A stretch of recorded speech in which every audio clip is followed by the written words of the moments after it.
যে শুধুই বইয়ের আসন না, তা আরও একবার প্রমাণ হয়ে গেল এবারের 48তম আন্তর্জাতিক কলকাতা বইমেলায়।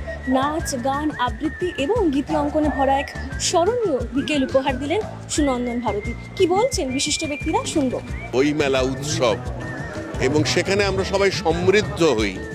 হয়তো সব ব্যাপারে সবার সঙ্গে একমত হওয়া যায় না, বাকবিতণ্ডাও হয়, বিরোধিতাও হয়, আবার অনেক কিছু শেখা যায়। আমি মনে করছি যে আমাদের পৃথিবীর যে ক্যালেন্ডার, তাতে বইমেলা একটা গুরুত্বপূর্ণ স্থান দখল করে রেখেছে। এখানে বইমেলার সময় থাকি, আমার প্রতি বছর একটা করে বই পাবলিশ হয় ইউজুয়ালি, এটা 12th নাম্বার। তো আমি বইমেলার প্রাণের টানে আসি, দেশ ভালোবেসে আসি। বই মেলা যে কথাটা, সেইটা বই সংক্রান্ত অবশ্যই ছিল আগে, এখনও আছে, কিন্তু এখন অনেক রকম জিনিস এর মধ্যে অ্যাডেড হয়েছে, এবং সেইটা অবশ্যই যুগের সঙ্গে তাল মিলিয়ে চলতে গেলে তার মধ্যে দিয়েই যেতে হয়।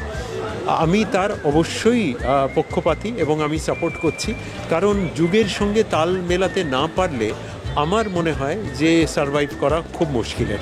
সংস্কৃতি এবং সাহিত্যের মেলবন্ধন উপভোগ করতে গেলে আসতেই হবে 48তম আন্তর্জাতিক কলকাতা বইমেলায়। ক্যামেরা অঞ্চিতার সাথে আমি সেমন্তী, সরাসরি বইমেলা প্রাঙ্গণ থেকে।